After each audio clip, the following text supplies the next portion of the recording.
Hello everyone, it's Father Hayes, and we are coming to you with another one of our videos on the Mass, and we are continuing to focus on this topic of the Creed. So we're still in the Liturgy of the Word, and in the past few videos we've been focusing on the Creed. So I want to just wrap up this focus on the Creed with just a little bit of a historical development.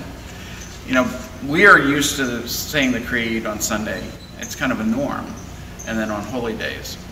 So we kind of would assume that the Creed has always been there in the Mass, but actually it hasn't. The Creed is, as with a lot of other aspects of the liturgy, there have been developments over time. So the Creed, and remember when we were talking about the Creed, we defined it as this kind of simple collection of points or articles of faith that were intended to be easy to memorize and profess. Well, the Creed was originally, the purpose of the Creed was to use for baptismal liturgies. Of course, in the early church, that was one of the central things. You know, so many people were entering the church as adults or as children. Whole families were being baptized at one time. And so that was a very centralized liturgy. Of course, we have an aspect of that when we do Easter Sunday and the Easter Vigil. We really kind of recapture that.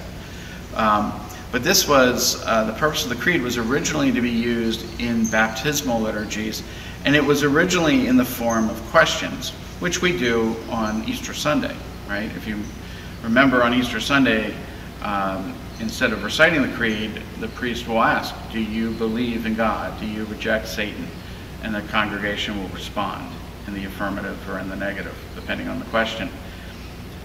Later, it was put into the form of a statement to be memorized and articulated by those to be baptized. So that was kind of the development early on with the Creed. In terms of when it became apparent in the Mass, when it entered into the use of the Mass, and one of the things to understand with the early church too is, right now, the way we are, you know, the Pope can say, okay, we're going to make this change. So when Pope Francis first became Pope, one of the first things he did, it was very subtle, was he added a line to the Eucharistic prayer. And it was in some Eucharistic prayers and it was not in others. And that line was that we were focusing on Joseph as the husband of Mary. So the Pope said, well, we're going to do that in all the Eucharistic prayers, okay? And that immediately took effect all through the church, right? But in the early church, we didn't have mass communication. You have different situations, and so liturgical developments kind of happened individually and then would be tied together sometimes.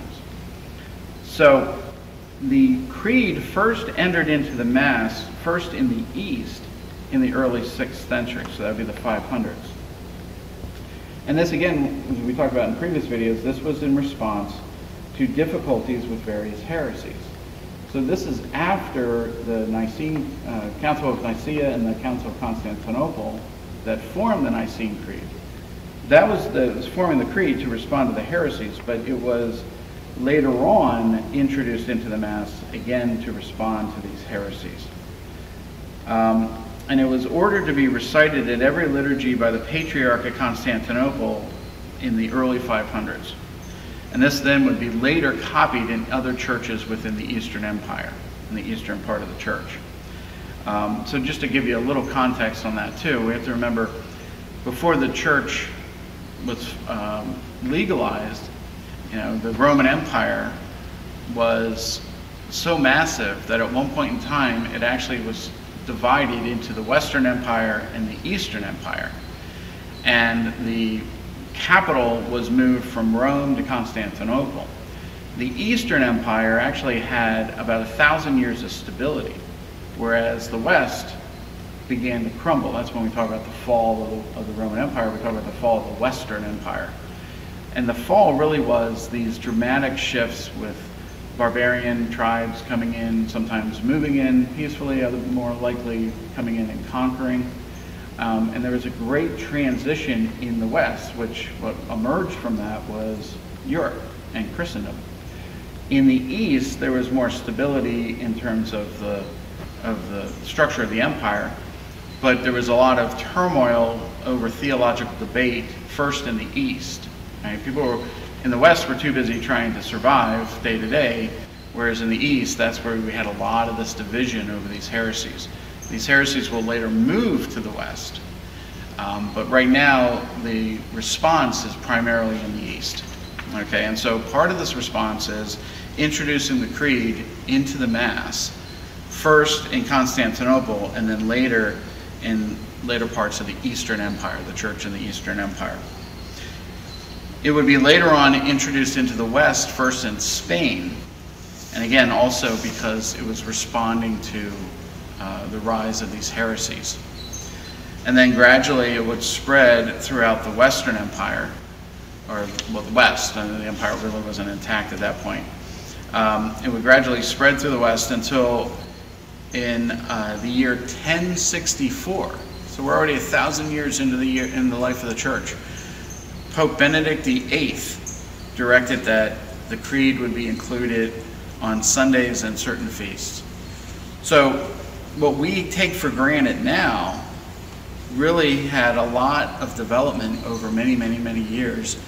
And it's so good for us to know why this development took place and what it was in response to, these heresies, these disputes.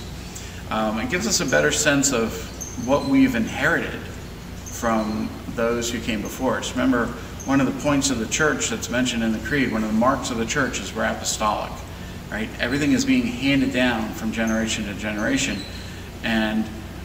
but it's handed down in different ways and different circumstances. So it's good for us to have that context, that frame of reference, so that when we come to Mass on Sunday and we recite the Creed, it's not just something where we're going through the motions, but there's a richness to this, but also there's an incredible history, not only in the development of the Creed, but in what the Creed was responding to. May God be with you.